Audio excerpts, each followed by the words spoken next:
everyone, welcome back to One to Step. I hope you all are doing great.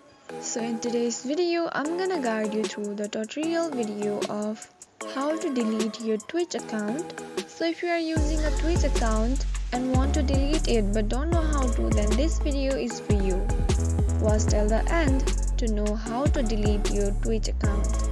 So to get started, first of all, go ahead and tap on the Twitch application. So once you are inside the Twitch application, you will be appeared with this type of screen interface.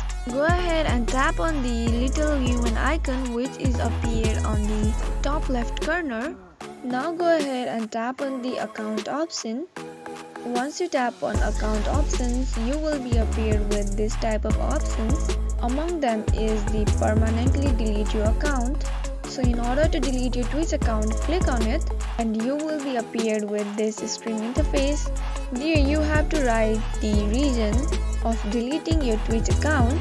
Simply type or write down why you want to delete your Twitch account and press on the delete account option and your Twitch account will be successfully deleted. This is how easily you can delete your Twitch account.